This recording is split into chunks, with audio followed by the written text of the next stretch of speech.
મોક્ષમાળા શિક્ષા પાઠ 72-32 યોગ.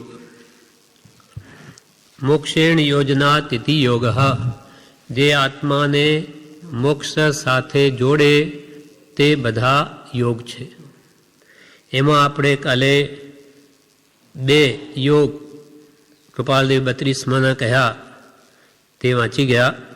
તેમાં સત્પુરુષો નીચેના 32 યોગનો સંગ્રહ કરી આત્માને ઉજ્જવળ કરવાનું કહે છે. સત્પુરુષો, જ્ઞાની પુરુષ, સત એટલે આત્મા, આત્મા જેને પ્રગટ છે એવા સત્પુરુષો નીચેના આ 32 યોગોને તમે સંગ્રહ કરો અને તેથી તમારા આત્માની ઉજ્જવળતા લાવો, એને નિર્મળ કરો, પવિત્ર કરો, શુદ્ધ કરો. કેમ કે મોક્ષ કયો? નિજ શુદ્ધતા. તે પામે તે પંથ, જે વડે એ આત્મા શુદ્ધતાને પામે તે જ મોક્ષનો માર્ગ. તો આ 32 યોગ બધા મોક્ષના જ માર્ગના ઉપાય છે. તેમાં પહેલો યોગ, શિષ્ય પોતાના જેવો થાય તેને માટે તેને શ્રુતાદિ જ્ઞાન આપવું કે જેથી ભગવંત મહાવીર સ્વામી કે તીર્થંકરો પણ સવિ જીવ કરું શાસન રસી ઇસી ભાવ દયા મલ ઉલસી. ભગવંતો પણ એમ ઈચ્છે કે ભગવાન અનાદિ તીર્થંકરોનું કહેલું જે શાસન તે સદા ચાલ્યા કરે. તે માર્ગ જયવંત વર્તો, જયવંત ત્રિકાળ જયવંત વર્તો એમ બધા તીર્થંકરો ઈચ્છે. એટલે જ્ઞાની પુરુષો પણ પોતાના શિષ્યને એવો બોધ આપે કે આ સતમાર્ગ છે. એટલે આગળ પણ સંઘને એ બધા માર્ગદર્શન આપનાર મળી આવે. સત્પુરુષો નીચેના 32 યોગનો સંગ્રહ કરી આત્માને ઉજ્જવળ કરવાનું કહે છે. પહેલો, શિષ્ય પોતાના જેવો થાય તેને માટે શ્રુતાદિ જ્ઞાન આપવું. જ્ઞાની પુરુષો એના શિષ્યોને જ્ઞાન આપે કે આગળ આગળ પરંપરા એ ચાલ્યા જ કરે, સત ચાલ્યા કરે. બીજું, પોતાના આચાર્યપણાનું જે જ્ઞાન હોય તેનો અન્યને બોધ આપવો અને પ્રકાશ કરવો. શિષ્ય માત્રને જ નહીં, આચાર્યનો તો ધર્મ છે કે ચતુર્વિધ સંઘને, એટલે બધાને સમ્યક જ્ઞાન આપો, સવળો રસ્તો બતાવો, માર્ગદર્શન આપો અને એનો પણ પ્રકાશ કરો. ભગવંત વિતરાગોએ જે કહ્યું એનો પ્રસાર કરો. શાસ્ત્રો લખીને કે કોઈ પણ રીતે માર્ગ વિશેષ પ્રભાવના પામે એ સમ્યક દ્રષ્ટિનું અંગ છે તેમ કરો. પોતાના આચાર્યપણાનું જે જ્ઞાન હોય તેનો અન્યને બોધ આપો. જેમ જ્ઞાન બીજાને આપે તેમ પોતાનું જ્ઞાન વધે, તાજું રહે અને બીજાને પણ લાભ થાય. પ્રભુ કે તમે કે કંઈક સત વાંચી લેશો તો બીજા પ્રભુ સાંભળી લેશે તો એમાં તમારું શું જાય? એટલે હું સ્વાધ્યાય કરું છું એમ રાખું, ઉપદેશ નહીં. ઉપદેશ તો છઠ્ઠે ગુણસ્થાન કરેલા જ્ઞાની ભગવંતો આપી શકે કે કેવડી ભગવંતો. ઉપદેશ આપવાનો અધિકાર અજ્ઞાનીને છે જ નહીં. સ્વાધ્યાય કરવો, આ મારે સમજવું છે તો કે એમ આપણે સ્વાધ્યાય કરતા હોઈએ અને બીજા બધા સાંભળી લે તો પ્રભુ એમાં તમારું શું ગયું? પણ અહંકાર ના આવવો જોઈએ. અથવા હું બીજાને સમજાવું છું તો જ્ઞાની કે તું જ સમજ્યો નથી, પહેલાં તું સમજ, આ તારા સમજવા માટે છે. સાધના હંમેશા સ્વલક્ષી રાખ, પરલક્ષી નહીં. જો પરલક્ષ્ય હશે તો તારું નહીં થાય કલ્યાણ, તારું નહીં થાય, બીજાનું શું થવાનું? મારે આ જાણવું છે કે નાથી હું આ વસ્તુ ઉપરથી જાણ્યો પણ અંદરની વાસનાઓ ઈચ્છાઓ ન ગઈ, એટલે હવે મારા માટે કરું છું. એવો લક્ષ્ય રાખીને બધું સ્વાધ્યાય કર. એટલે પોતાના આચાર્યપણાનું જે જ્ઞાન હોય તેનો અન્યને બોધ આપવો અને પ્રકાશ કરવો. ત્રીજું, કાલે 2 સુધી આપણે કરેલા, 2 પાછા પાઠાંતર હતા. હવે ત્રીજો યોગ, આપત્તિ કાળે પણ ધર્મનું દ્રઢપણું ત્યાગવું નહીં. ગમે તેવી આપત્તિ આવે ત્યાં ધર્મ છોડવો નહીં. કસોટી તો સત્યની થાય. જ્યારે કસોટી આવે ત્યારે ડગી જાય ત્યારે તે દ્રઢત્વ શું કર્યું? શ્રદ્ધા શું રાખી? એમાં વિવેચનમાં કે છે, કેટલાક આપત્તિ કાળે ધર્મ ન કરે, ગમે તેમ ચલાવી લે, પરંતુ આપત્તિમાં જ ખરી કસોટી છે. એક શેઠ હતા, એ ભગવાનની ખૂબ ભક્તિ કરે, પણ એવી શ્રદ્ધા કે ભગવાન જે કાળે જે થવાનું એ જ થશે. એટલે ત્યાં મુસાફરી કરી રહ્યા છે જહાજમાં પોતાનું વાહન લઈને, તેમાં બીજા બધા ઘણા છે. એટલે એકદમ ત્યાં દેવે પ્રશંસા કરી કે એ તો બહુ ધર્મદ્રઢ છે, એ કોઈ દિવસ ચલાયમાં નહીં થાય. એટલે એને પેલી જહાજ ખૂબ એક દેવે ડોલાયમાન કરી કે ડૂબી જશે.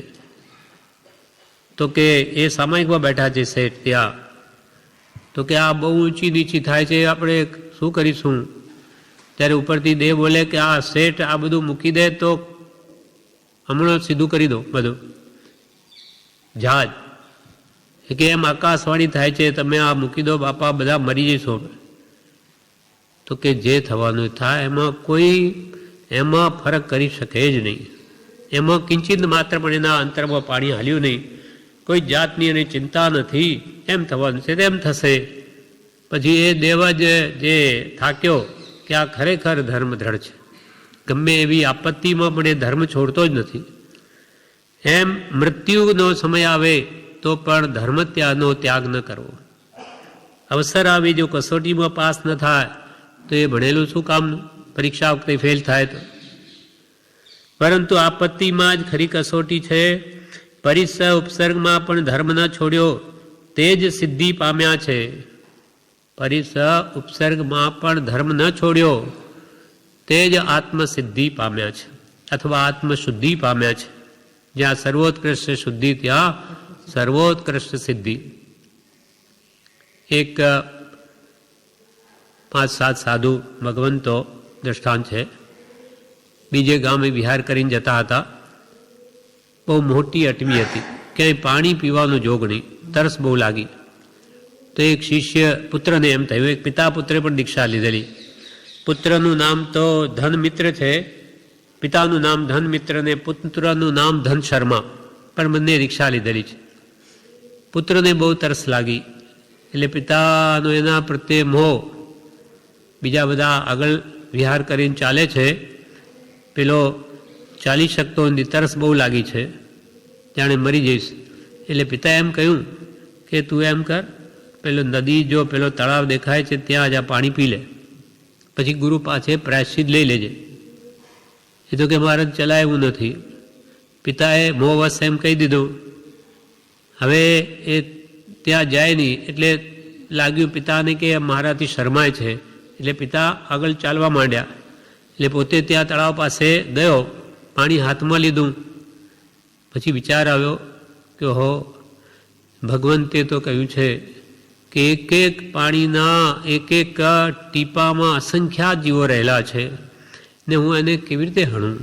મારા એકના પ્રાણ બચાવવા માટે હું અસંખ્યાત જીવો ને હું કેમ મારું? નહીં, આ ભગવાનની આજ્ઞા નથી. એમ કરીને ખોબામાં લીધેલું પાણી ધીમેથી પાછું મૂકી દીધું, નહીં જ પીધું.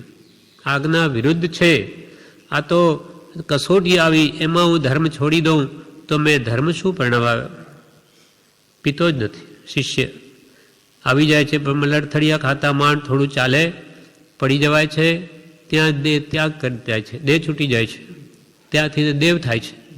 ધર્મ છોડ્યો નહીં, આજ્ઞા ભંગ કર્યો તો દુર્ગતિ થાત. પણ આણાએ ધમ્મો આણાએ તવો, ત્યાંથી મને દેવ થયો. પછી ત્યાં ખ્યાલ સ્મૃતિ આવી, ક્યાંથી આવ્યો? તો કે આવી રીતે હતો, પિતાએ મને આ કીધેલું, પણ પિતાએ મોહવશ કહ્યું ઠીક નહીં. પણ બીજા બધા સાધુઓ ને પણ અટવીમાં બહુ લાંબી અટવી છે, ક્યાંય પાણી મળતું નથી. એટલે એણે શું કર્યું? દેવે આગળ એક ગોકુળ વિકરવ્યું. ગોકુળ, ગાયો બધી, દૂધ વગેરે, અને બધું તૈયાર કરીને એની છાશ બનાવીને મુનિઓ આવ્યા કે દેવતાએ રીતથી છાશ પાવી, બધાને વહોરાવી. બધાની તૃષા સમી ગઈ. એટલે પછી એ તો વિહાર કરીને આગળ જવા માંડ્યા. તો એક સાધુની પોટલી ત્યાં દેવે માયાથી રાખી મૂકી, જાણે ભૂલી ગયા હોય એમ, દેખાય નહીં. પછી આગળ ગયા ને ત્યારે મારી એક પોટલી રહી ગઈ. તે પાછા આવે છે. એક સાધુ ત્યાં આવીને જુએ કે ત્યાં તો કાંઈ નથી, ગોકુળે નથી, કાંઈ નથી. અરે કે આ તો શું માયાથી કોણ કરી ગયો? ત્યારે એ પ્રગટ થાય છે દેવ. આ તે કે હું આ તમારો શિષ્ય, જે બહુ તરસથી પીડાતો હતો, પણ મેં પાણી નહીં પીધું, પણ આ મારા પિતાએ મને આવું કીધેલું. એટલે તમને નમસ્કાર કરું છું એમને નહીં કે જા પી. એણે તો મને આમાં આજ્ઞા આપી દીધી પણ નહીં પીધું મેં પાણી. એની કૃપાએ ભગવાનના ઉપદેશ છે તો મારી આ સ્થિતિ થઈ. અને આ બધું મેં જ કરેલું, આપની મેં ભક્તિ કરી છે, એમાં મારો કોઈ બીજો ભાવ નથી. એમ આજ્ઞા આપત્તિ કાળે ન તોડે તે જ ધર્મ પામ્યો કહેવાય.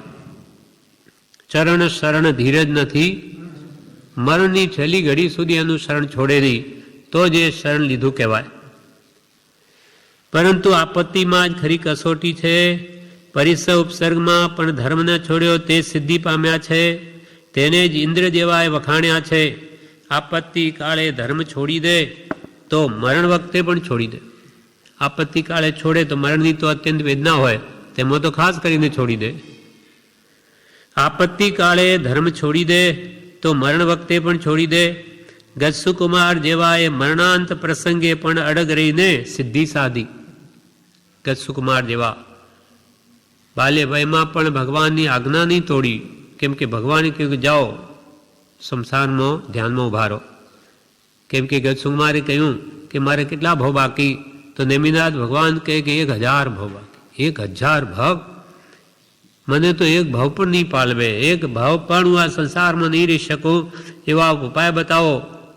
ભગવાન ત્રિકાળ જ્ઞાની છે તો કે જાઓ સંસારમાં ઉભા રહો. ત્યાં ધ્યાનમાં ઉભા રહે છે. આ ભગવાનની આજ્ઞા શિરોધારી કરી ત્યાં સસરો આવે છે સોમલ ને કે મારી પુત્રીનો ભાવ વગાડ્યો. અહીંયા આવીને ધ્યાનમાં ઊભો છે દીક્ષા લઈને. એણે આ અંગારા ભરી દીધા, માટીના સંસારમાં માટી લઈ અંગારા મળતું મળતું તો ભરી દીધા. હવે ધગધગ બળે છે આખું શરીર, છતાં પણ ક્ષમતા ભાવે આવેલી કસોટીને સહન કરી અને ત્યાં જ કેવલનાથ પ્રયોગમાં એને મોક્ષે ગયા. ભગવાનની આજ્ઞા આરાધી તો 2 ઘડીમાં કેવલનાથ, ને નહીં તો 1000 ભાવ જેટલા કર્મ બાકી. એટલે કૃપાલદેવ શું કહે કે જીવ સ્વચ્છ અનંતકાળ સુધી જીવ નિજ છંદે ચાલી પરિશ્રમ કરે તો પણ પોતે પોતાથી જ્ઞાન પામે નહીં. અનંતકાળ સુધી પણ પોતાની સ્વચ્છંદે ગયો જ છે. અનંતકાળ સુધી આપણે ભટક્યા જ છે ને, ક્યાં આદિ છે, છતાં ક્યાં મોક્ષી પામ્યા? શું એણે જપ તપ નથી કર્યા? યમ નિયમો કહ્યું, બધું કર્યું, છતાં અંધુ સિદ્ધિ થઈ નહીં. જ્યારે જ્ઞાની પુરુષની આજ્ઞાનો આરાધક અંતર મુહૂર્તમાં પણ કેવળ જ્ઞાન પામે. સ્વચ્છંદે રજડ્યો છે. ખંભાતમાં કૃપાલદેવ, ડુંગરસિંહભાઈ, સૌભાગભાઈ બધા અંબાલાલ ભાઈના ઘરે આવવું હતું. એટલે ઉબોધ આપવા કૃપાલદેવ બોલ્યા, ડુંગરસિંહભાઈને કહ્યું કે તમને ખબર છે ઘર અંબાલાલ ભાઈનું? તો કે હા સાહેબ. તો કે લઈ જાઓ. હવે આ બધાને પેલા આગળ, ડુંગરસિંહભાઈ બધા પાછળ, અને આ ગળીમાં લઈ જાય, પ્લેન ગળી લઈ જાય ને ગમે તેમ ભટકાવે, ઘર આવે જ નહીં. પછી અંબાલાલ ભાઈ સાથે હતા, એમને કહ્યું કે હવે તમે લઈ જાઓ. તો કે આ રહ્યું સાવ જ પાસે, પણ આમ ફેરવે ફેરવે ઘર આવે નહીં. એમ જેને માર્ગની ખબર જ નથી અને એ કે હું માર્ગ બતાવું, તો પોતે ભટકે અને બીજાની ભટકાવે. એમ કુગુરુ આશ્રય આપણે લઈએ કે સ્વચ્છંદે વર્તીએ તો આપણો પણ સંસાર વધે અને આપણા આશ્રિત હોય તો એનોય વધે. માટે જ્ઞાનીનું શરણ લેવું. માર્ગને પામેલો માર્ગને પમાડશે. જેને મોક્ષ માર્ગની ખબર, એ તો કે આ રહ્યો માર્ગ, શું કામ આટલા બધા મહેનત કરો? દ્રઢ શ્રદ્ધા રાખો સતદી, અને એને પોષણ મળે એમ આત્માર્થ લક્ષ્ય રાખીને વર્તો તો માર્ગ સરળ છે. બાકી જપ તપ જ માત્ર કરી અને આત્મશુદ્ધિનો લક્ષ્ય ન રહ્યો તો અનંત ભવ ગયા, હજુ ઊભો સુકાઈ જાય મહાપુરુષો કે તોય નહીં થાય. તે ભગવાન બાહુબલી, હું કે ઋષભદેવ ભગવાન પાસે જાઉં તો મારા 98 નાના પુત્રોને નમસ્કાર કરવો પડે. એના કરતો કેવળ જ્ઞાન પ્રાપ્ત કરીને જ જાઉં, પછી તો નમવું ન પડે.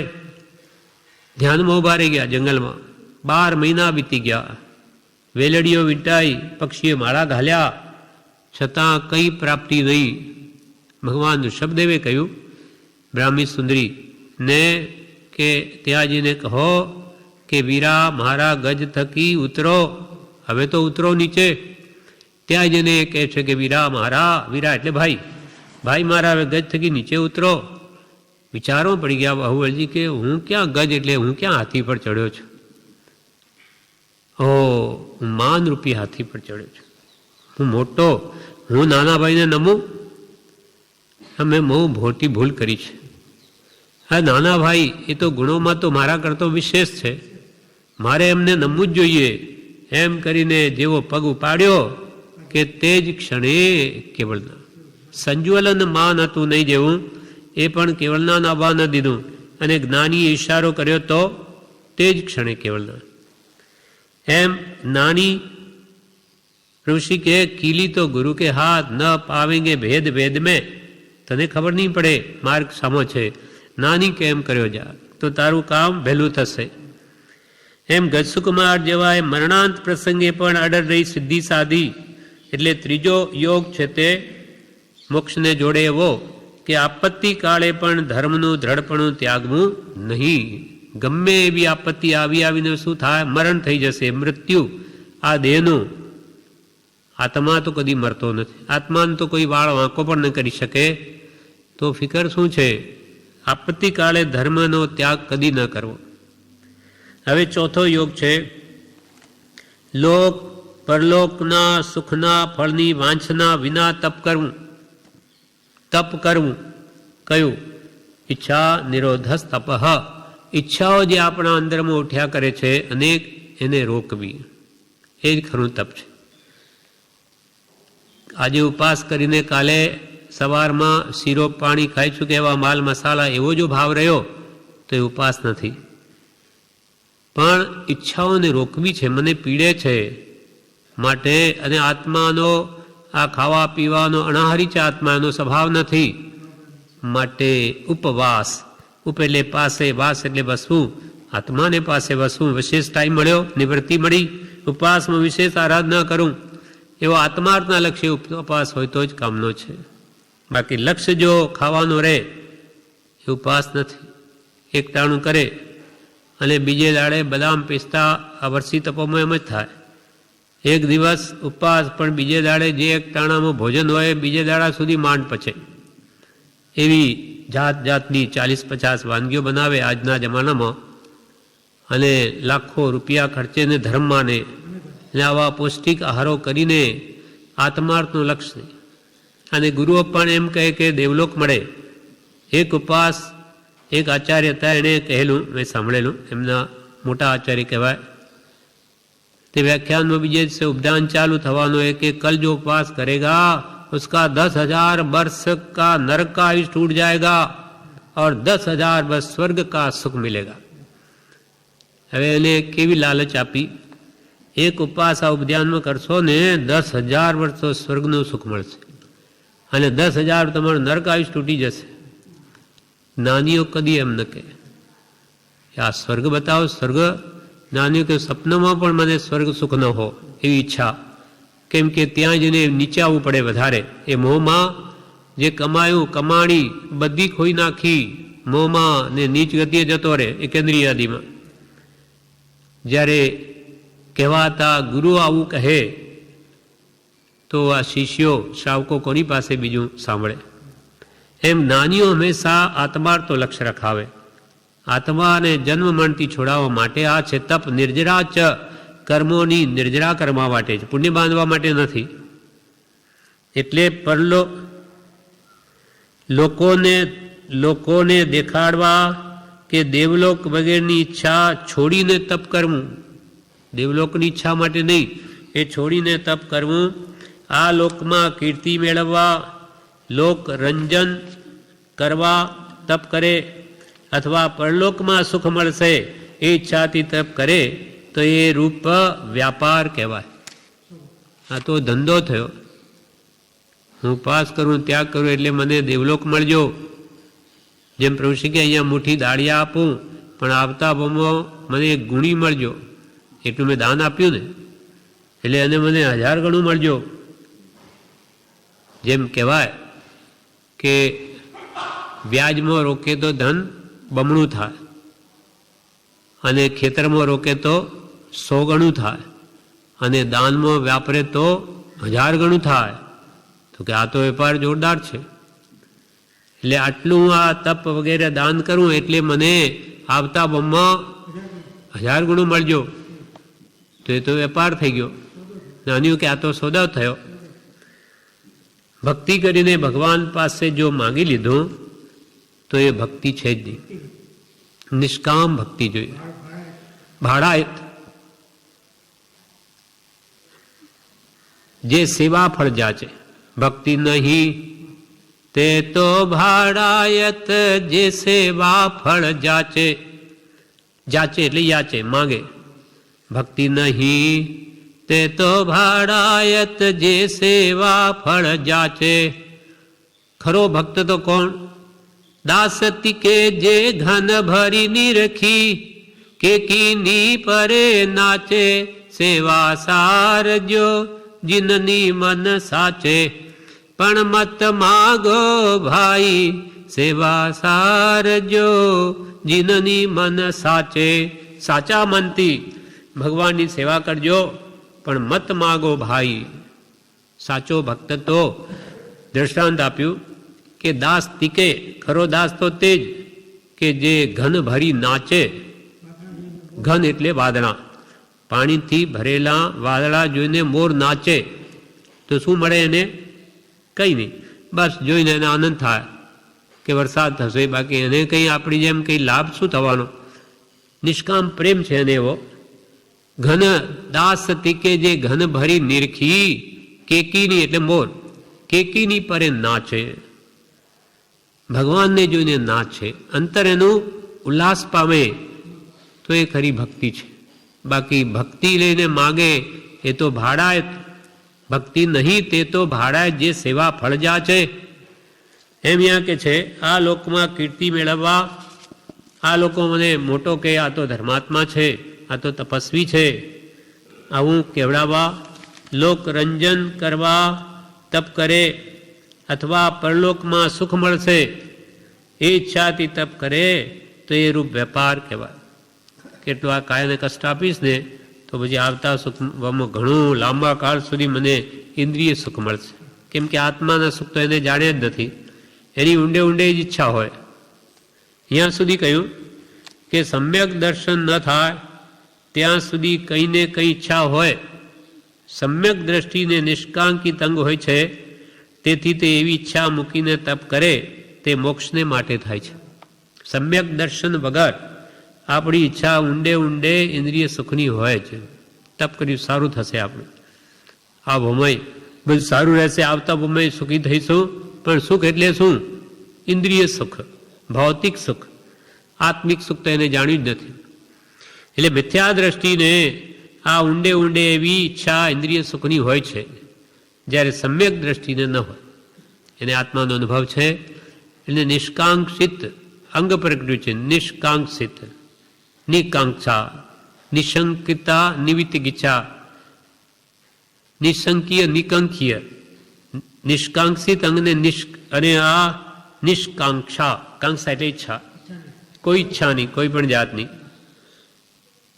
એટલે સમ્યક દ્રષ્ટિને નિષ્કાંક્ષિત અંગ હોય છે, તેથી તે ઈચ્છા મૂકીને માત્ર આત્માર્થે તપ કરે છે. માટે તેનું તપ મોક્ષને માટે થાય છે.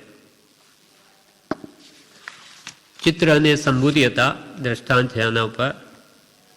બે સાધુ હતા, દીક્ષા લીધી હતી.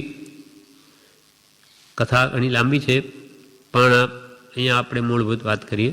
એટલે ચક્રવર્તી તેને નમવા આવે છે દર્શન કરવા. ત્યાં નમે છે ચક્રવર્તીને એની સ્ત્રી. ચક્રવર્તીની પટરાણી સ્ત્રી રત્ન કહેવાય. કહેવાય તો સ્ત્રી રત્ને 9 રત્નમાંનું એક, 14 રત્નમાંનું એક. પણ મરીને છઠ્ઠી નરકે જ જાય પટરાણી ચક્રવર્તીની. હવે એણે શું થયું કે દર્શન જેવા કર્યા ચિત્ત સંભૂતિ, ત્યાં સંભૂતિને પટરાણીનો ચોટલો અડી ગયો. હવે એને એવું થયું એ સ્પર્શથી કે જો મારા તપનું કંઈ ફળ હોય તો આવા સ્ત્રી રત્નનો હું સ્વામી થાઉં. નિયાણું કરી દીધું. જે પછી બ્રહ્મદત્ત ચક્રવર્તી થાય છે અને મરીને 7મી નરકે જાય છે. એમ પછી ભાઈ ચિત્રે બહુ સમજાવ્યા, એને વાત ખબર પડી, પછી એણે કહ્યું તો કે નહીં, હવે નહીં ફરે, એ જ એવું ઘર કરી ગયું. એટલે મહાપુરુષો કે કોઈ દિવસ બી નિયાણું નહીં કરવું, નહીં તો એની નરગતિ થાય છે. એમ કે છે ઈચ્છા રહિત તપ કરવું. એ તપ કરી એણે શું કહ્યું, મારા તપનું કંઈ ફળ હોય, આટલું બધું તપ કર્યું તો હું આ સ્ત્રી રત્નનો સ્વામી થાઉં, એટલે બધું તપ સ્ત્રી માટે વેચી દીધું. આ હું કદી કરવું નહીં. આ જ નહીં, કોઈ પણ પ્રકારની ઈચ્છા તપ કરીને રાખવી નહીં.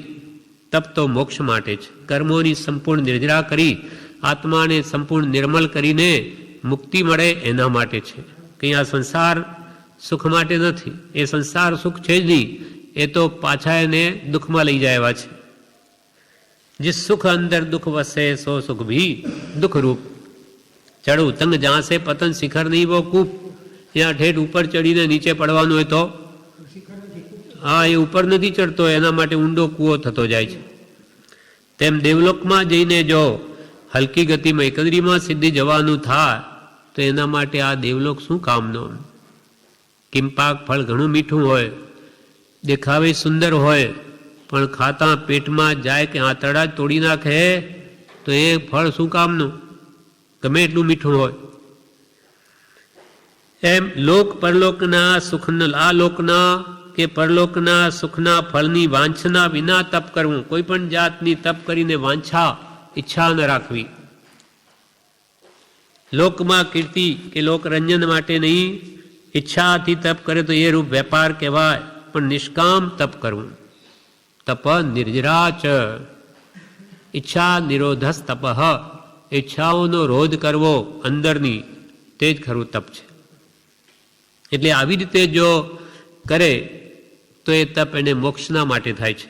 માટે એ પણ એક યોગ થયો, મોક્ષની સાથે જોડનારો. હવે પાંચમું વાક્ય કૃપાલદેવ કહે છે યોગમાં 32 યોગમાંનું, તે આ છે શિક્ષા મળી તે પ્રમાણે યત્નાથી વર્તવું અને નવી શિક્ષા વિવેકથી ગ્રહણ કરવી. શિક્ષા જે મળી, પ્રભુશ્રી કહેતા પ્રભુ આ એક એક શિખામાં લાખ રૂપિયાની છે. નાની પુરુષો જે કહે આ તો તે જમાનામાં લાખ કહેતા, આજે તો કરોડો પણ ગણતરીમાં ના આવે. અમૂલ્ય શિક્ષા છે આ તો. આપણને લાખ અને કરોડની કિંમત હોય એટલે એવું કહે, આપણને એનું મહાત્મ્ય લાગે. બાકી કેમ સમજાવે? અમૂલ્ય વાત છે. એક એક શિક્ષા કરોડો રૂપિયા આપતા ન મળે, મૂલ્ય જ નથી. આ તો પુણ્ય એવું ઉદયમાં આવી ગયું હોય તો આ વાત કાનમોય પડે, નહીં તો સંભળાય નહીં. પ્રભુશ્રી કહે કેટલું પુણ્ય વધે તો આ દરવાજામાં પગ મુકાય. અને આ વાત કાન સુધી આવી શ્રવણે, એ તો મહા પુણ્ય જોઈએ.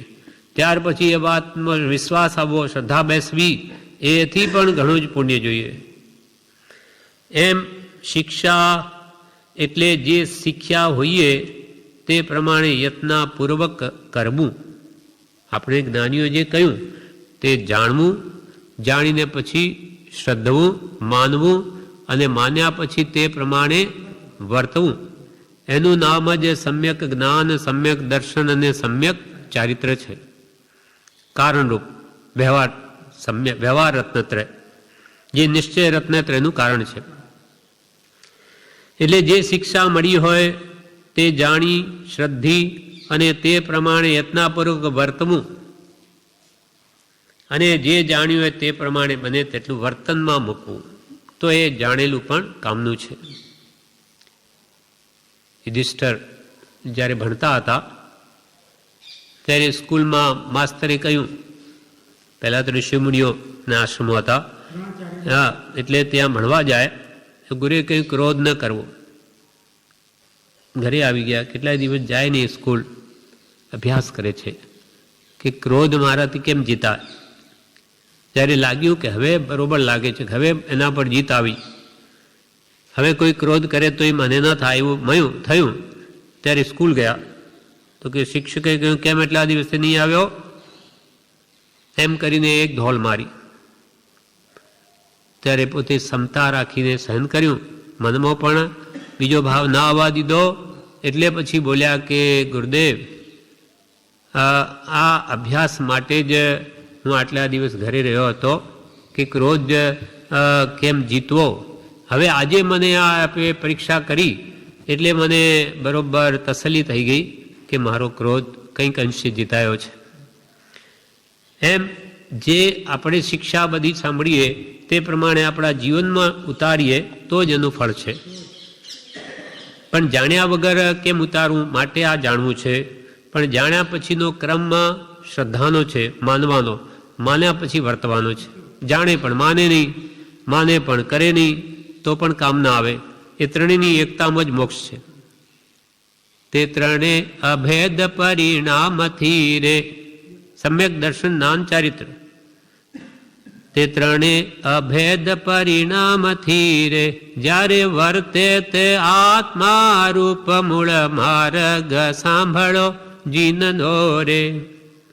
તે માર્ગ જીનનો પામ્યો રે, કિંબા પામ્યો તે નિજ સ્વરૂપ મૂળ માર્ગ સાંભળો જીનનો રે. દિનેશ્વર ભગવાને તું આત્મા છું એમ જ્ઞાન આપ્યું. દેહથી ભિન્ન સ્વપર પ્રકાશક, જ્ઞાન દર્શન ઉપયોગ વાળો અવિનાશી એમ જાણે સદગુરુ ઉપદેશથી કહ્યું જ્ઞાન તેનું નામ ખાસ. અને જે જ્ઞાને કરીને જાણ્યું તેની વર્તે શુદ્ધ પ્રતીત. ભગવંતે જેમ કહ્યું તે માને. ઉદયથી ભિન્ન એટલે ભિન્ન જ. અને પછી તે પ્રમાણે વર્તે, વર્તનમાં લે. એ ત્રણેયની એકતામાં મોક્ષ છે. અભેદ પરિણામથી જ્યારે વર્તે તે આત્મા રૂપ તે માર્ગ જીનનો પામ્યો. ભગવંતે જે માર્ગ કહ્યો તેને પામ્યો, કિંબા પામ્યો તે નિજ સ્વરૂપ પોતાના શુદ્ધ સ્વરૂપને પામ્યો. એટલે શિક્ષા જે કંઈ મળી તેને પહેલાં તો માનવી, સત્ય છે કે નહીં, દ્રષ્ટાંત વગેરેથી વાત સમજવી. સમજાઈ જાય કે પછી તે પ્રમાણે કરવા માંડવું. એવો જ બીજો પ્રસંગ યુધિષ્ઠિરનો, સત્યમ વદ, સાચું બોલો. એટલે એનો પણ અભ્યાસ કરીને પછી આવે છે. કેમ મોડો આવે તો કે ગુરુદેવ અભ્યાસ કરતો હતો કે સત્યમાં સ્થિર રહેવું. એટલે યુધિષ્ઠિર સત્યવાદી કહેવાયા. એમ જે કંઈ પણ શિક્ષા મળે તેને વિવેકથી ગ્રહણ કરવી, વિવેકથી શીખવું. તે નૂતન જ્ઞાન ઉપયોગ અથવા અભિક્ષણ જ્ઞાન ઉપયોગ છે. હંમેશા જ્ઞાન તરફ જ વલણ રહેવું એ અભિક્ષણ જ્ઞાન ઉપયોગ. અને નવું નવું શીખવું નિરંતર, તે અભિક્ષણ જ્ઞાન ઉપયોગ. નવું શીખવું તે નૂતન જ્ઞાન ઉપયોગ. વિવેકથી એટલે અજ્ઞાન અને અદર્શનને નિવારવા, હિતાહિતનો લક્ષ્ય રાખીને રોજ નવું નવું શીખવું. વિવેક એટલે હિત અહિત એ વિચારી મને આત્માને હિતરૂપ શું છે તે પ્રમાણે તેને જાણીને શીખવું, તે પ્રમાણે કરવું. આત્માની ઉજ્જવળતા થાય તેટલો યોગ છે. ભણીને આત્માની નિર્મળતા થાય તેટલો તો થયો યોગ. અને ભણીને જો આવી ગયો અભિમાન તો આત્મા ઉલટો મલિન થાય. ભણીને અભિમાન થાય તો આત્મા ઉલટો મલિન થાય, ઉલટો વધારે ખરડાયો. પ્રભુ શ્રી કહે કે આ જીવ જેટલું બધું ભણે જ્ઞાન તો કે એણે શું વધારે કર્યું. કોઈ મજૂર હોય એ માથા ઉપર શાસ્ત્રો ઉપાડે, એને માથામાં ઘાલ્યા, એથી વિશેષ શું કર્યું. અને બે જ શાસ્ત્રોની વાત બીજાને કહીને ઉડતો આત્માને બંધન કર્યું, એટલે વધારે ખરડાયો. એમ ભણીને અભિમાન થાય તો આત્મા ઉલટો મલિન થાય. જ્ઞાન પોતાને આત્મા ઓળખવા માટે છે, કંઈ મોટાઈ કરવા માટે નથી. મોટાઈ કેમ નહીં? કેમ કે એ જ્ઞાન તારા ઘરનું નથી. તું તો અનાદિનો અજ્ઞાની છો, મિથ્યાત્વી છું. આ બધું શીખ્યો કોનાથી? ગુરુથી. માલ કોનો? ગુરુનો. અને એ વળી તું બીજાને કહીને પાછો તારી મોટાઈ માને. જેમ કોઈ શેઠ આપણને પૈસા આપી જાય કે ભાઈ આ તમે ગમે ત્યાં લાખ રૂપિયો ખર્ચી નાખજો, પછી આપણે બીજાને આપીએ, લો 2000, લો 5000, કે નહીં કે બીજાનું છે, એમ કરીને મોટો પોતે થાય. પણ ઉપર જાણનાર છે કે તું શું કરે છે. માલ પોતાનો બીજાનો અને માને બતાવે બીજા પોતાનો, એ મહા અનર્ક છે. એમ જ્ઞાન નાનીનું અને પાછો પોતે બોલતા આવડી ગયું એટલે જાણે કે હું તમને કહું છું. આજે કૃપાલના વચનો ઘણા સાધુ સંતો વાપરે છે, પણ કહે નહીં કે આ શ્રીમદ રાજચંદ્રનું કહેલું છે. જાણે અમે જ કહીએ છીએ એમ, કેમ કે આ બધી અનુભવની વાણી છે, એટલે એ બીજા ઉપર જોરદાર લાગે, અસરકારક લાગે કે ઓહો કેવી વાત કરી, પણ એના ઘરની થોડી છે. એમ ભણીને પોતાની મોટાઈ મનાવવા આવી રીતે અભિમાન કરે તો આત્મા ઉલટો મલિન થાય. સ્થૂલીભદ્ર મહાન આચાર્ય હતા, તે મહાન સાધુ ભગવંત કે જેનું બ્રહ્મચર્ય તો એટલું બધું અદ્ભુત થયું, જે કે 84-24 સુધી તો એનું નામ રહેશે કે ત્યાં સુધી એવો કોઈ થવાનો નથી કે જે વેશ્યાને ઘરે રહેલા છે, શેઠ પુત્ર તો હતા, તો ત્યાં વેશ્યાનું ભોજન કેવા, એના પહેરવેશ કેવા, એનો વાર્તાલાપ કેવો, એ પણ એની ચિત્રશાળામાં તે કેવી હોય, છતાં પણ પોતે મનથી અખંડપણે ત્યાં બ્રહ્મચર્યા રાખી છે 4 મહિના. એટલે ગુરુએ તો જ્યારે આવ્યા ત્યારે કે દુષ્કર દુષ્કર દુષ્કર 2 વખત કહ્યું, બીજાને કે દુષ્કર. કોઈ સિંહની બોર્ડ ઉપર 4 જણ હતા, એકને સિંહની ગુફા આગળ ચોમાસું કર્યું, એક જણે કુવા આગળ, એક જણે વરી ક્યાંય બીજે હા કે સર્પના રાફડામાં ગઈ, અને ચોથું એમણે વેશ્યાના ઘરે. એટલે એ જેવા આવ્યા ત્યારે ગુરુ કે દુષ્કર દુષ્કર. ત્યારે બીજા શિષ્યને કહ્યું આપણે દુષ્કર કામ કર્યા કે એણે? આ તો ઘરમાં રહી ખાઈ પીને ત્યાં બેઠા, અને વળી ગુરુ કે દુષ્કર દુષ્કર. તો આવતા ચોમાસે આપણે આવું કરીશું. એક શિષ્યે ગુરુ પાસે આજ્ઞા માંગી, હું કે વેશ્યા પાસે જઈને હા ચોમાસું કરું. ગુરુ મૌન રહ્યા, કે ટકી ન શકે, જ્ઞાની છે એની જાણે, છતાં કે હું કરીશ જ, હું આમ રહીશ જ. ગયો, જતાં જ પહેલે દિવસે પડી ગયો. ત્યારે એ તો સમ્યક દર્શન પામેલી હતી, એટલે કે આમ અમે નહીં, અમારે તો પૈસા જોઈએ, લઈ આવો. તો કે શું ક્યાંથી લાવો? હું તો સાધુ. તો કે જાઓ, ત્યાં એક રાજા છે હા નેપાળમાં, એ પહેલાં એમને જેને જે વંદન કરે એને કામળી આપે, આખી કે સાધુઓને કામળી આપે રત્નની, એ લઈ આવો. એ પહેલાં કે છે લઈ આવે છે, લાવતા લાવતા વચ્ચે ચોરો લઈ લે છે, પાછા જાય છે, પછી લાકડીમાં નાખી ગમે તેમ લઈ આવે. અહીંયા લઈ આવ્યા ત્યારે એને તો પગ લૂછીને ફેંકી દીધી. તો કે અરે આ શું? મેં મહામહેનતે તો આ તે કીધું એટલે તને પ્રસન્ન કરવા તો તારી વાતને માનીને લઈ આવ્યો, તે તો પગ ધોઈને ફેંકી નાખી. તો કે મેં શું ફેંકી, આ તમે શું ફેંકો છો? તમારું જે ચારિત્ર આટલું દુર્લભ, અનંત કાળે આવી પ્રાપ્તિ ન થાય, તમે કેવી મોટી ભૂલ કરી છે, તમે કેવું ફેંકી દો છો એને ઠેકાણે લાવે છે. કેમ કે એ તો પછી વ્રતિ બની ગયેલી કુશાવેશ્યા. એમ અહીંયા કે છે અભિમાન થાય. હા, કહેવાનો આશય કે આવા સ્થૂળીભદ્ર જે બ્રહ્મચર્યમાં એટલા દ્રઢ, તે પણ જ્ઞાનથી પડી ગયા, જ્ઞાનનું અભિમાન થઈ ગયું, જીરવી નહીં શક્યા. એમની બહેનો દીક્ષા લીધેલી મળવા આવી, ગુરુને પૂછ્યું કે ક્યાં છે મારા ભાઈ સ્થૂળીભદ્ર? તો કે ત્યાં બેઠા છે એકાંતમાં, ત્યાં આરાધના કરે, ધ્યાન ક્રિયા. ત્યાં જઈને જોયું કે ત્યાં તો કોઈ નથી, જંગલમાં તો સિંહ દેખાયો એમને, સિંહ બેઠો છે ત્યાં. તો ત્યાં આવીને ગુરુને કહ્યું ત્યાં તો નથી સ્થૂલીભદ્ર મારા ભાઈ, સિંહ છે. ગુરુએ જ્ઞાન ઉપયોગ કરીને જોયું કે અરે એને તો જ્ઞાનનું અજીર્ણ થઈ ગયું, જીરવી નહીં શક્યો. આ સિંહનું રૂપ કરીને બેઠો, એમને બતાવવા લબ્ધિનો કે ભાઈ હું કેવી લબ્ધિ પામ્યો. નહીં, આ અયોગ્ય છે. હવે એને શિક્ષા આગળ આપવા લાયક નથી, આગળ આપવાની ના પાડી દીધી. પણ સંઘે એમ કહ્યું કે આ એક જ શિષ્ય એવો છે, બીજો કોઈ નથી દેખાતો, અને આપ જો એને 10 પુરુષ સુધી ભણાવેલા, જો નહીં ભણાવીશો તો આપ નહીં ભણાવશો તો વિચ્છેદ જશે પૂર્વ. હવે સંઘની આજ્ઞા ગુરુને માનવી પડે, આચાર્યની માન્ય કરી 14 પુરુષ શીખવાડ્યા, પણ એનું રહસ્ય નહીં બતાવ્યું, કેમ કે જીરવી શકે એમ નથી. એમ આ ભણીને અભિમાન થાય તો આત્મા ઉલટો મલિન થાય. એટલે આ જ્ઞાન છે તે આ કાળમાં જીરવવું બહુ મુશ્કેલ છે, શાસ્ત્ર જ્ઞાન પણ. એટલે જીવને અભિમાન આવી જાય. અને ઉલટો પડી જાય. એટલે પ્રભુ શ્રી કહે, પ્રભુ ડાયા ડાપણ કરનારા રહી જશે અને બાળા ભોળાનું કામ થઈ જશે. એ તો કંઈ અમે કંઈ જાણતા નથી. કૃપાલે કહ્યું તેમ સત્યનું કામ થઈ જશે અને ડાપણથી કદાચ એમ રહે કે અમે તો બધું જાણીએ, એ રહી જશે. હવે છઠ્ઠું વાક્ય છે મમત્વનો ત્યાગ કરવો. મમત્વ, મારાપણું નહીં કરવું. કેમ કે મમતા અને સમતા, મમતાથી બંધાય છે, બે વિપરીત છે. મમતા અને સમતા.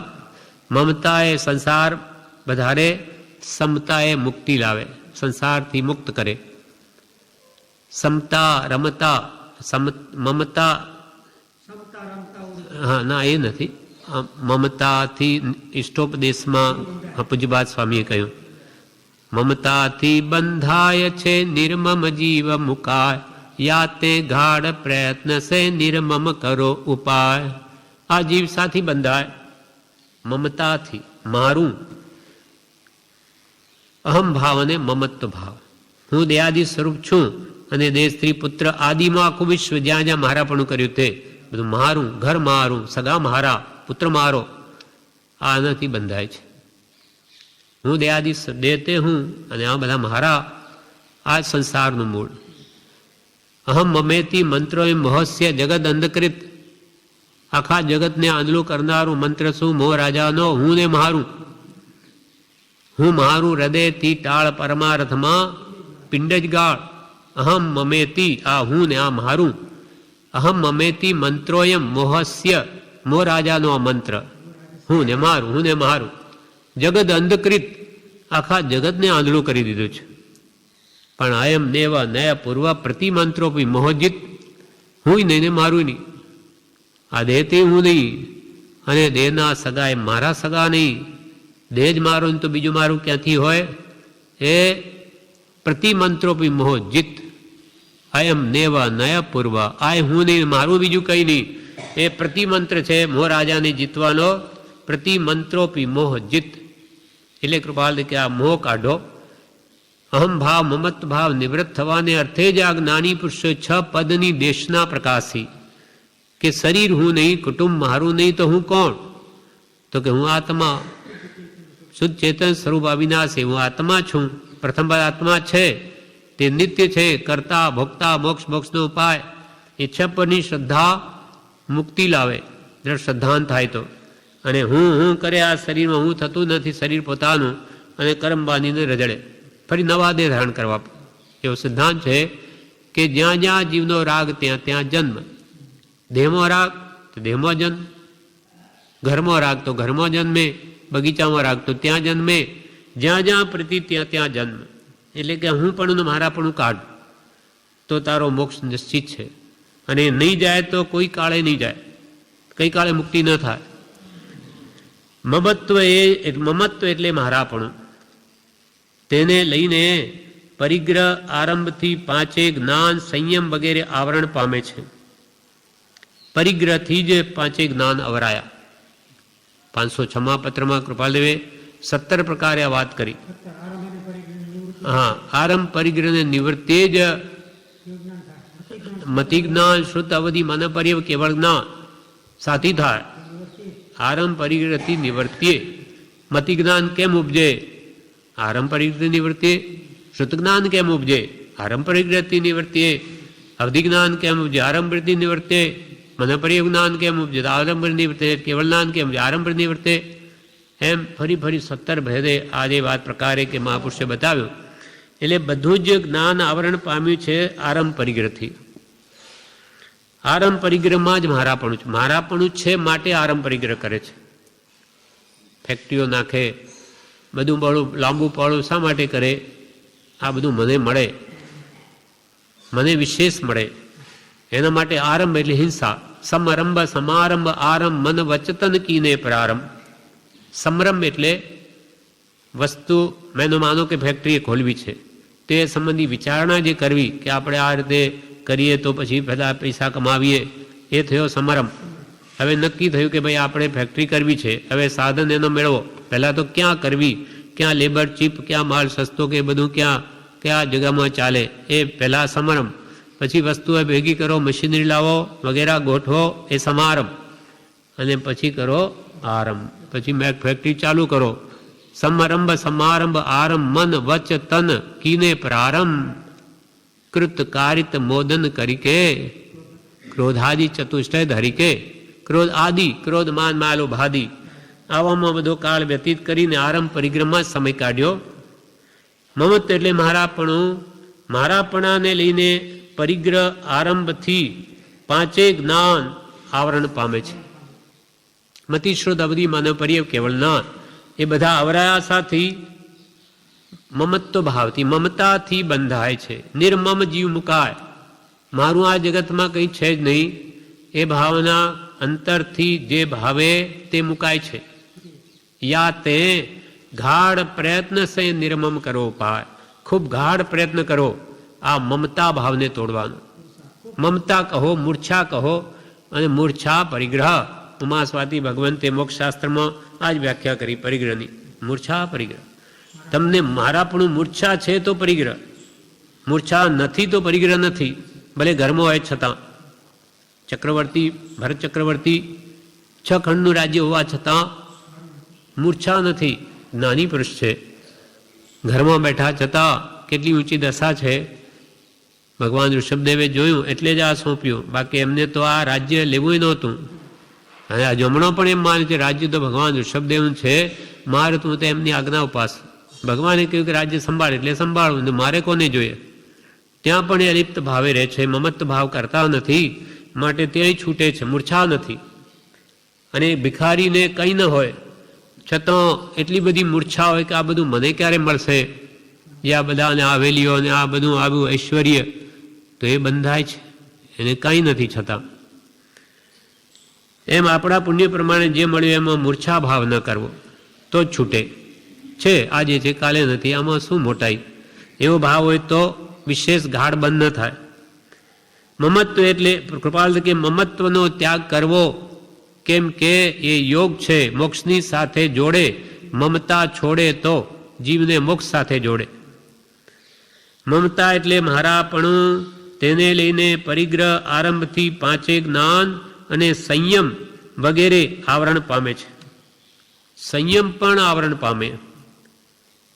સંયમી હોય પણ પરિગ્રહ પ્રત્યે જો રાગ હોય તો એક દિવસે એનો સંયમ પણ જવાનો.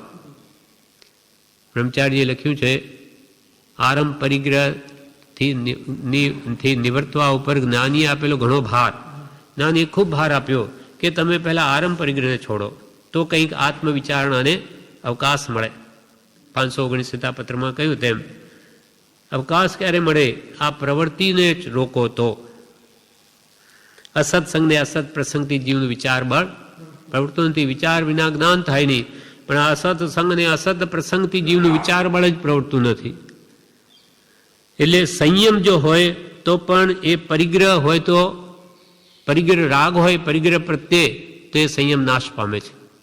કહ્યું છે, પરિગ્રહ રાગી પુરુષને વિષય ઠગો ઠગી જાય, કામ વિકારો બાળતા નારી શિકારી થાય. બ્રહ્મચારી લખ્યું, પરિગ્રહ રાગી પુરુષને વિષય ઠગો ઠગી જાય. પરિગ્રહ પ્રત્યે રાગ હોય તો વિષય રૂપી ઠગો એને ઠગી જાય. કામ વિકારો બાળતા અને નારી શિકારી થાય. કામ વિકારો એને બાળે અને નારીનો શિકારી બની જાય, અથવા એ નારીનો શિકાર કરે, અર્થાત એ સંયમથી પડી જાય. એના ઉપર એક દ્રષ્ટાંત છે. રત્નાકર સુરી જે પ્રસિદ્ધ છે સંપ્રદાયમાં, રત્નાકર 25 ના રચનારા, હા રોજ બોલીએ છીએ, એ રત્નાકર 25 ના લખનારા રત્નાકર સુરી એ પણ સંયમથી પડી ગયેલા વિદ્વાન હતા બહુ. એટલે આ અનેક ગ્રંથોના અભ્યાસી પંડિત મહા. એટલે રાજા પણ પ્રસન્ન થાય, એમને બોલાવે ત્યાં જવા લાગ્યા.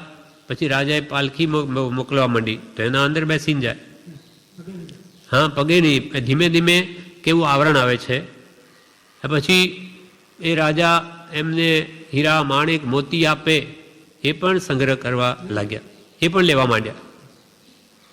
એમ કરતાં કરતાં બ્રહ્મચારી તો અહીંયા સુધી લખ્યું છે, એમને ક્યાંય મળ્યું હશે એટલે બોધામૃત ભાગ પહેલામાં એમ લખ્યું છે કે સ્ત્રીથી પડી ગયેલા, અહીંયા સુધી આવી ગયેલા. પણ એમને કોણે ઠેકાણે લાવ્યા? તો કે એક કુંડલિયા નામના શ્રાવકે એમને ઠેકાણે લાવ્યા. એ ત્યાં આવ્યો અને આટલા મોટા સમર્થ આચાર્ય છે, એટલા બધા વિદ્વાન છે, હવે એમને ઠેકાણે તો લાવવા, પણ કેટલીક એમની ગુંજાઈશ છે પહેલાં જોઉં. એટલે જ્યારે પાલખીમાં બેઠા રાજાને ત્યાં જવા, ત્યારે ત્યાં જઈને હાથ જોડીને એમ બોલ્યો કુંડલિયો શ્રાવક કે હો આપ જેવા આચાર્ય ભગવાનના દર્શન કરવાથી આજે હું ધન્ય બની ગયો, કારણ કે આપને જોવાથી મને ગૌતમ આદિ ગણધરો, સુધર્મા સ્વામી, જંબુ સ્વામી અને પ્રભવ સ્વામી કે સ્વયંભવ આચાર્ય જેવાની સ્મૃતિ થાય છે. કે તરત જ બોલ્યા રત્નાકર સુરી, એવું બોલો માં, નીચું જોઈને એવું બોલો માં, તમે આ કોના સાથે ઉપમા આપી?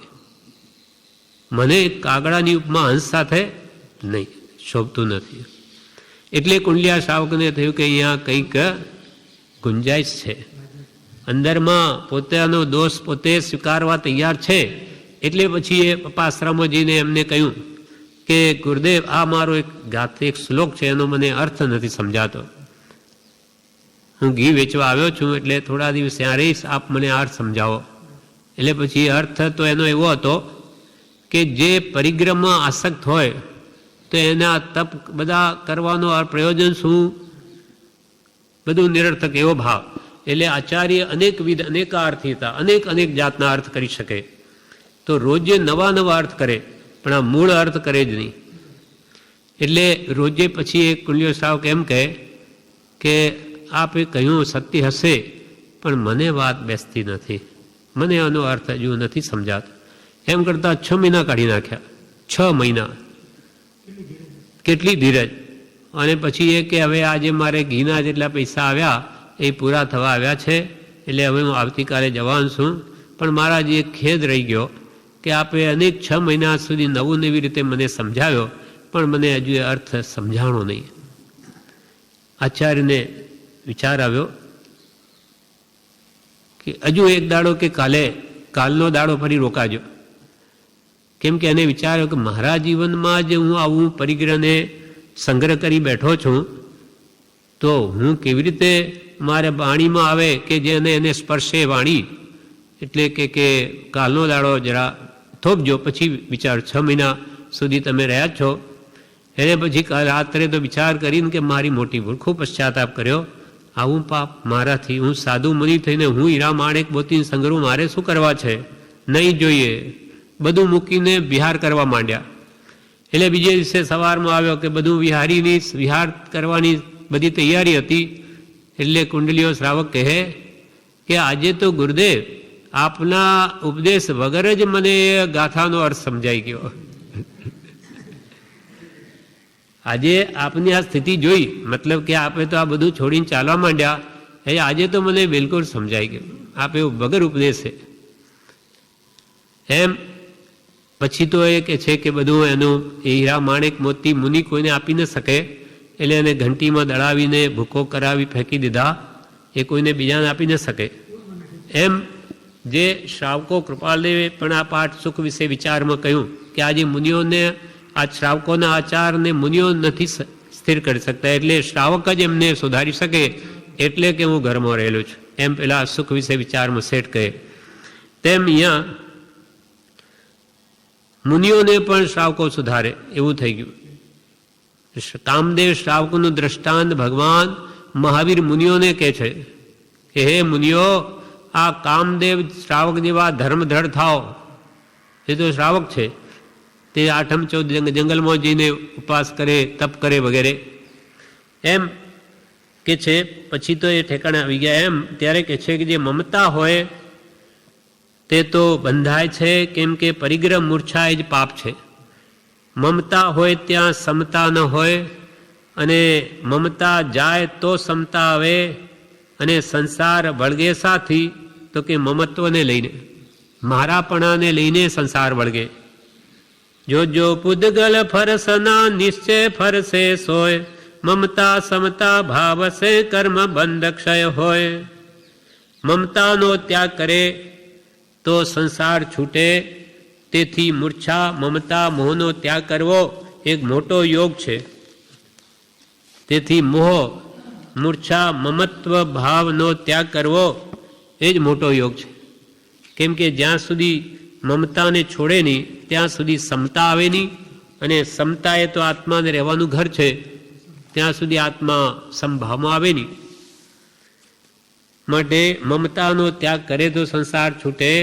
તેથી મૂર્છા મમતા મોહનો ત્યાગ કરવો એ જ યોગ છે, મોક્ષની સાથે જોડે એવો છે. જેથી આત્માનો મોક્ષ થાય તેવા મોક્ષના સાધનરૂપ આ એક એક યોગ અમૂલ્ય છે. એક એક યોગ કે છે જો આરાધે તો એને મોક્ષની સાથે જોડે એવા છે.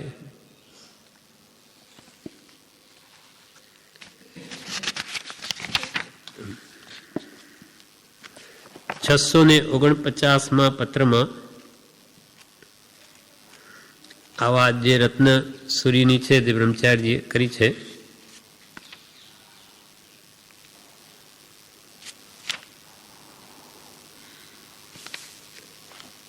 પત્ર સુધા પત્ર 649.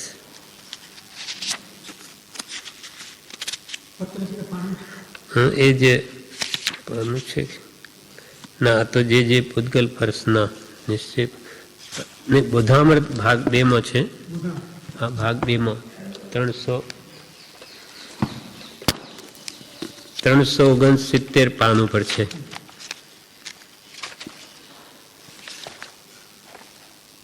ભાગ 2.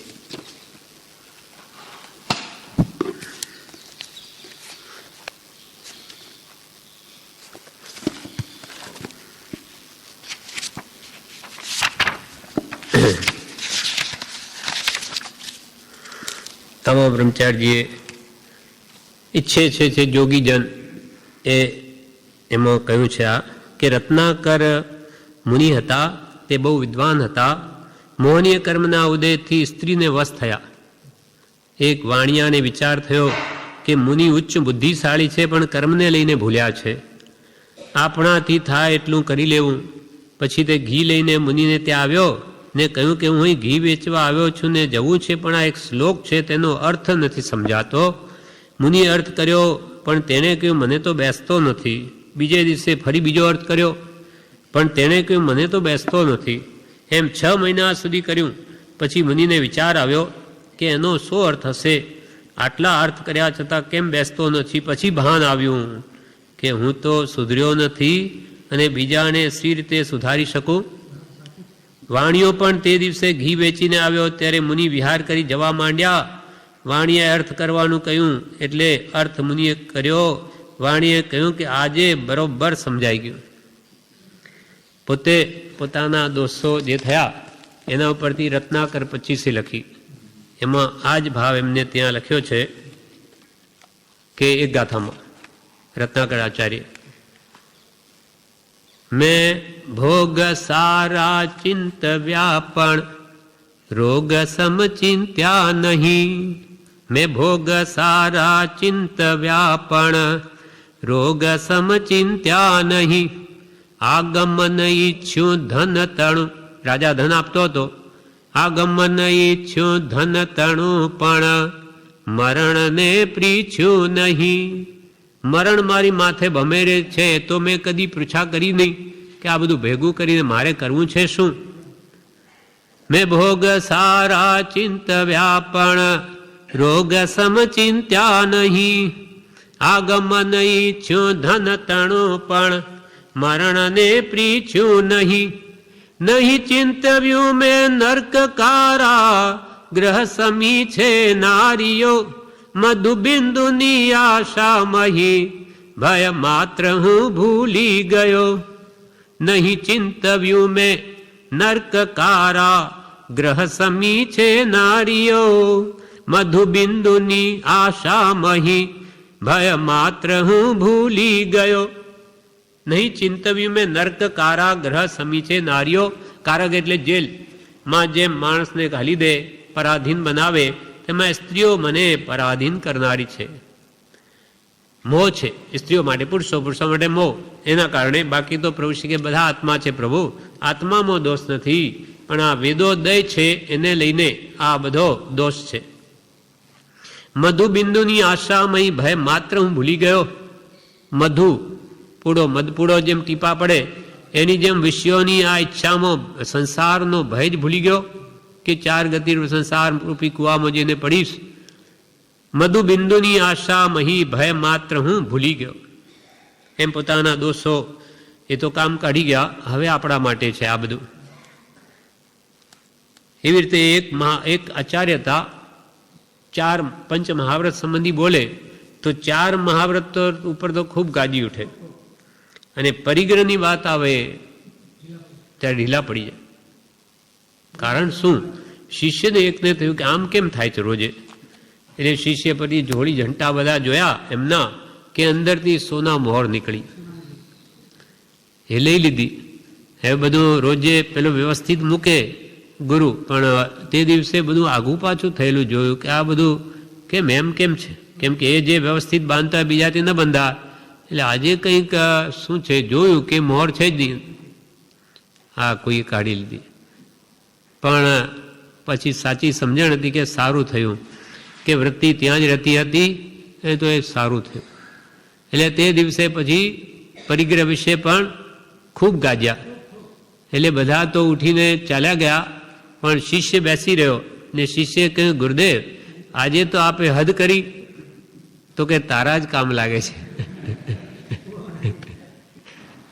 પણ સારું કર્યું કે કાઢી લીધી, મારી વૃત્તિ ત્યાં જ રહેતી હતી.